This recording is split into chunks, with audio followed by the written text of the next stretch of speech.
What's up guys, Chris here again with another Eden Zero manga chapter review, and I'm sorry that this video came out late. I've had a lot of stuff to do. I've had a few things that I honestly needed to get done over the week, so I did not have any time to record these videos over the last 2 days. So hopefully this video should be out by the weekend.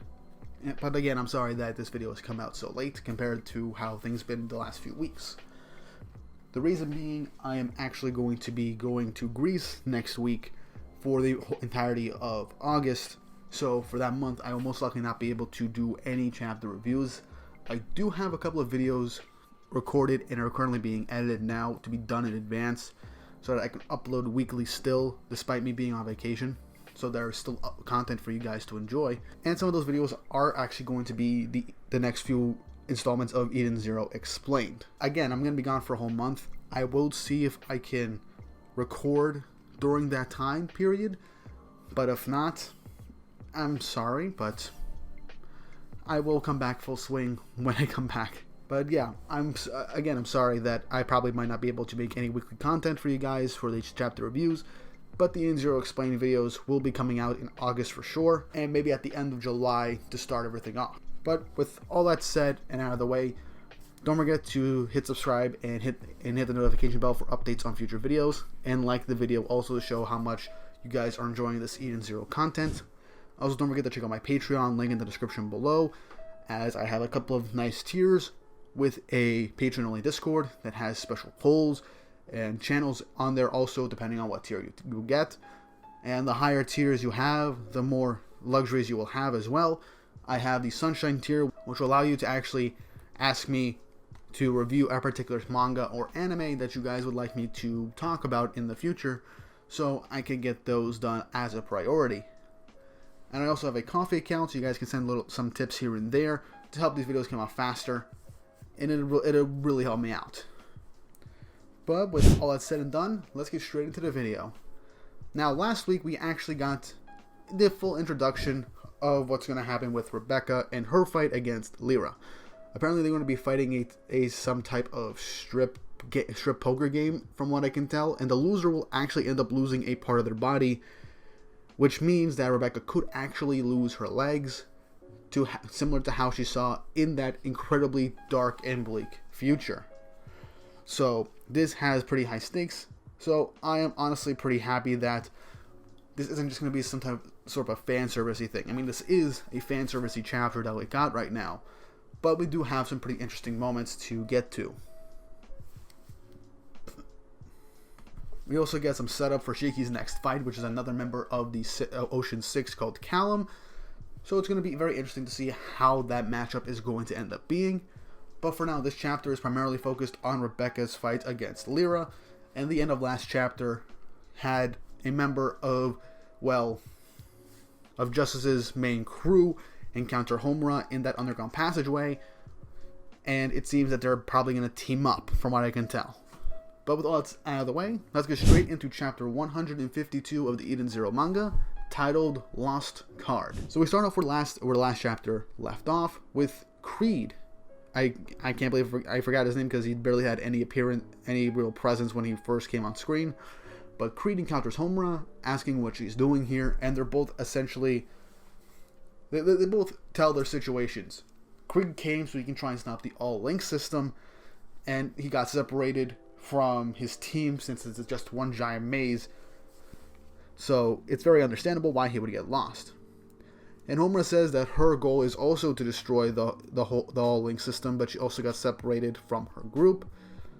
And I like how she still says stuff out loud without meaning to, that she just should not say that she's by herself right now. And I like how she's still embarrassed by how ditzy she can be at times.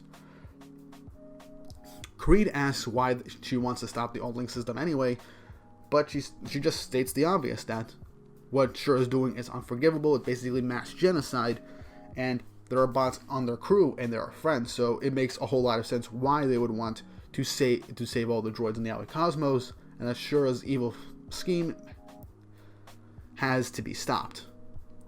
Creed smiles and asks her to actually be able to work together on this. And I like how she basically just outright says out of his mind after what he did back on Foresta, and that he has to be joking. And I like how she just states all this out loud when she meant to just think it in her head. But Creed just says that he was only following orders from a superior officer and that he didn't really mean any harm. And while they are Elsie's enemy, he says that he's not hers, meaning that Elsie might be a criminal and is just as dangerous as Nero, and that they have their own reasons for going after her, but stopping Shura takes top priority, and whatever connections they have to Elsie can wait or whatever. So yeah, I do like how he's proposing to work together, like I was thinking. And this makes a whole lot more sense. Strength in numbers.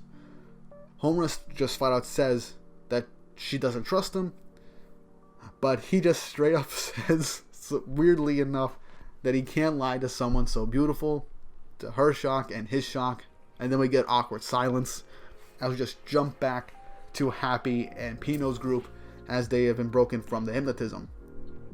Pino goes back through her memory banks, discovered that she thought that she was a mole due to the hypnotism, with Happy kind of being a little, well, laughing it off, because that is kind of funny.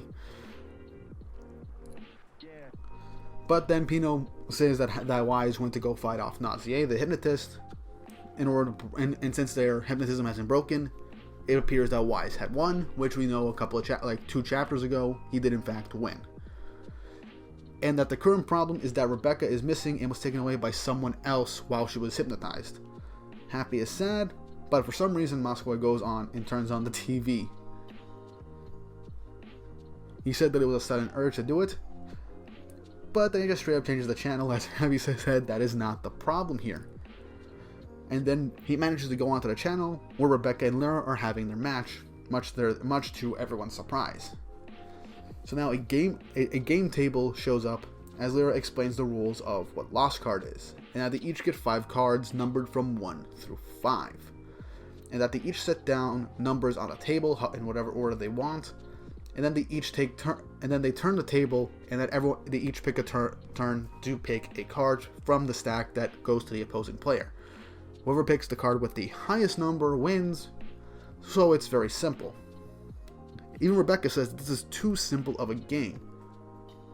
Lyra says that simple is best, and Rebecca straight up says what we're probably all thinking, there's no real plan or strategy in this, as Lyra is being very ominous, being like if she's sure about what she's saying. And I like how Rebecca was stating that she was expecting something more like a trading card game. I feel like this might be some kind of homage or maybe a meta joke towards that filler arc in Fairy Tail with the Eclipse Spirits, where Kana had to fight Scorpio and it was basically like a card battle that had no real set rules and it made no sense whatsoever. And how can we all remember that was just a very bad filler arc? Anyway, enough of Fairy Tail for this instance.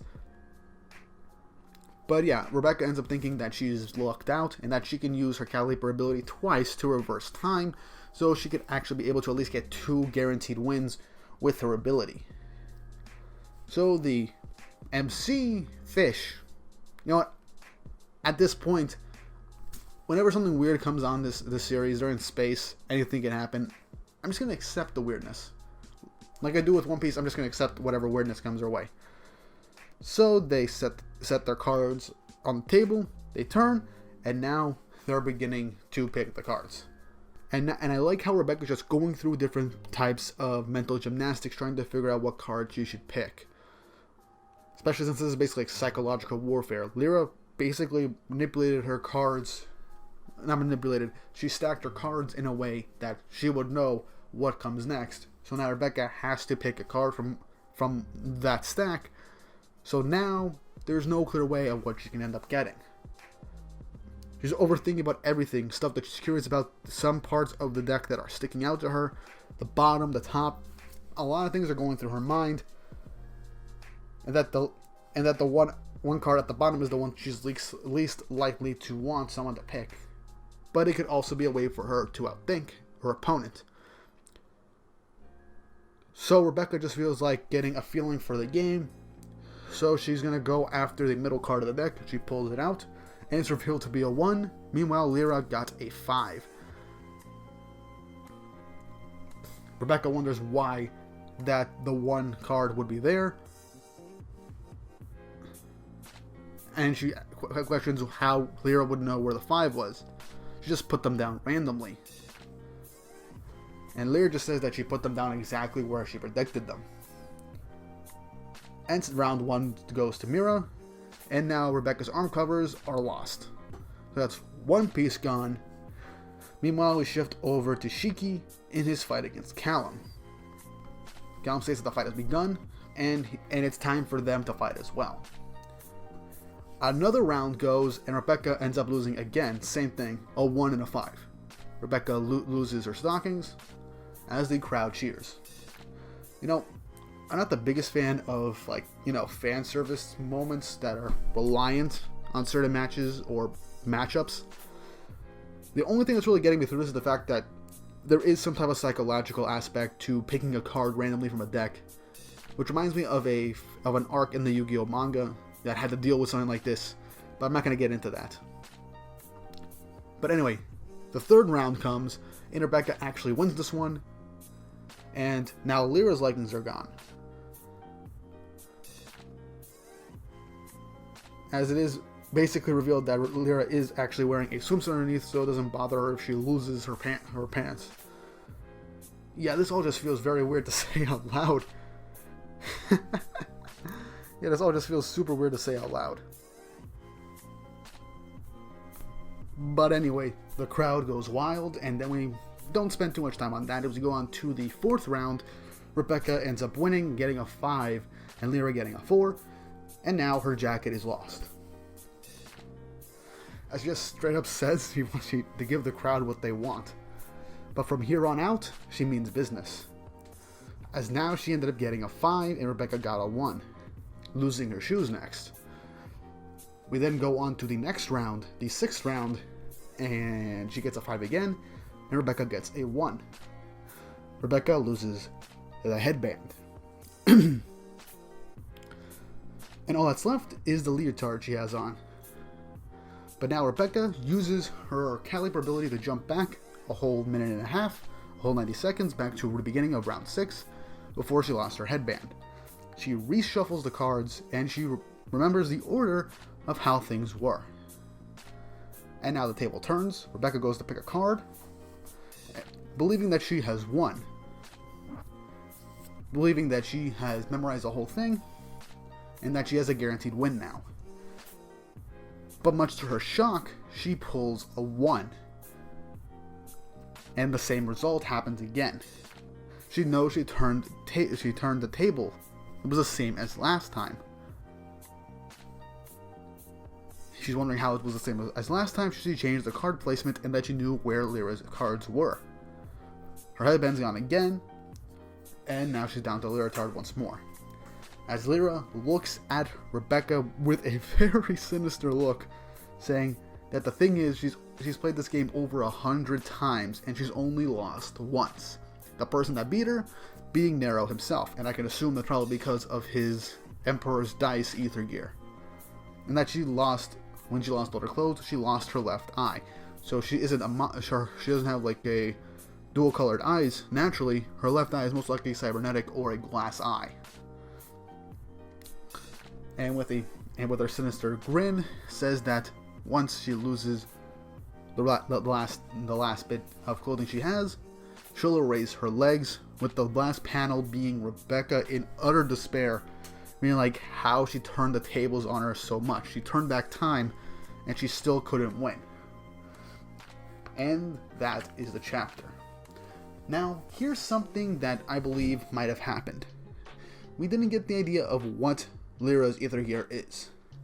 So, my speculation is that she has the ability to it's very possible she might actually have the ability to see into the future, since she said that's where she predicted, or maybe she can manipulate the cards herself, as back in her earlier introduction a couple of chapters ago, it was revealed she was able to change out a card at whim in seemingly an instant.